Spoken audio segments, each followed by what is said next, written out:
കൂട്ടുകാരെ, ഇത്രയും സാധനം മതി നമുക്കൊരു അടിപൊളി ഒരു മീൻ കറി ഉണ്ടാക്കാം. അപ്പം നമുക്ക് വീഡിയോയിലോട്ട് പോവാം. അതിനായിട്ട് നമ്മൾ ആദ്യം ഒരു പകുതി ഇഞ്ചി എടുത്തിട്ട് ഒന്ന് ചതച്ചെടുക്കുക. നന്നായിട്ട് ഇതുപോലെ ചതഞ്ഞ് കിട്ടണം. ഇനി നമുക്ക് ഇതിലേക്ക് വെളുത്തുള്ളി ഇട്ട് കൊടുക്കാം. വെളുത്തുള്ളിയും കൂടെ ഇതുപോലെ നല്ല രീതിയിൽ ഒന്ന് ചതഞ്ഞ് കിട്ടണം. ഇതുപോലെ ചതച്ചെടുക്കണം. ഇനി നമുക്ക് കുറച്ച് കൊച്ചുള്ളി ഉണ്ട്, അതുകൂടെ ഒന്ന് ചതച്ചെടുക്കാം.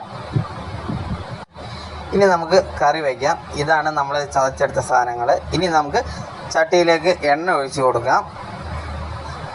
എണ്ണ ഒന്ന് ചൂടായി വന്നതിന് ശേഷം നമുക്ക് കുറച്ച് കടുക് ഇട്ട് കൊടുക്കാം. കടുക് നല്ല രീതിയിൽ പൊട്ടി റെഡിയായി വന്നിട്ടുണ്ട്. ഇതിലേക്ക് നമ്മൾ ചതച്ചെടുത്ത കൊച്ചുള്ളി ഇട്ട് കൊടുക്കാം. ഇഞ്ചിയും വെളുത്തുള്ളിയും ചതച്ചെടുത്തത് ഇട്ട് കൊടുക്കാം. എളുപ്പത്തിൽ ചെയ്തെടുക്കാൻ പറ്റിയൊരു കറിയാണിത്. നമുക്കിനി ഇതിലേക്ക് പച്ചമുളക് ഇട്ട് കൊടുക്കാം. നമ്മൾ അരിഞ്ഞു വെച്ച പച്ചമുളക് ഇട്ട് കൊടുത്ത് ഇനി നമുക്ക് ഇത് നല്ല രീതിയിലൊന്ന് ഇളക്കി കൊടുക്കാം. നല്ല പോലെ ഒന്ന് കളറൊക്കെ ഒന്ന് മാറി വാടി വരണം. അതുവരെ നമുക്ക് നല്ല രീതിയിലൊന്ന് ഇളക്കി കൊടുക്കാം. നമുക്കിനി ഇതിലേക്ക് കുറച്ച് കറിവേപ്പിലയും കൂടി ഇട്ട് കൊടുക്കാം. എന്നിട്ട് നല്ല രീതിയിലൊന്ന് ഇളക്കി കൊടുക്കാം. ഇല്ല, ഒന്ന് വാടി വന്നിട്ടുണ്ട്. നമുക്കിനി ഇതിലേക്ക് തക്കാളി ഇട്ട് കൊടുക്കാം.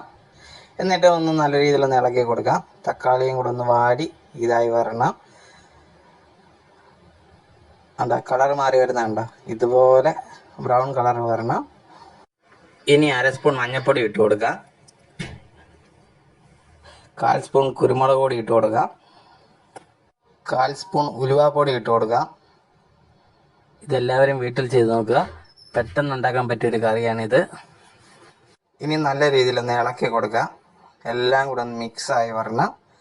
എളുപ്പത്തിൽ ഉണ്ടാക്കി വീട്ടുകാരെ ഞെട്ടിക്കാൻ പറ്റിയൊരു കറിയാണ്. ഇനി ഇതിലേക്ക് നമുക്കൊരു 3 സ്പൂൺ മല്ലിപ്പൊടി ഇട്ട് കൊടുക്കാം.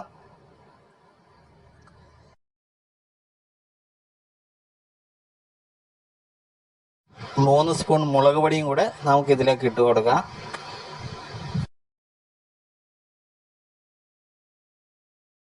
ഇനി നല്ല രീതിയിലൊന്ന് ഇളക്കി കൊടുക്കാം. ഇതെല്ലാം കൂടെ ഒന്ന് മിക്സ് ആയിട്ട് വരണം. അതുവരെ നമുക്കൊന്ന് ഇളക്കി കൊടുക്കാം. അങ്ങനെ മിക്സായിട്ട് മസാലയുടെ മണം എല്ലാം ഒന്ന് മാറി വരണം. അങ്ങനെ മസാലയുടെ മണം എല്ലാം മാറി വന്നിട്ടുണ്ട്. ഇനി നമുക്കിതിലേക്ക് പുളി ഇട്ട് കൊടുക്കാം.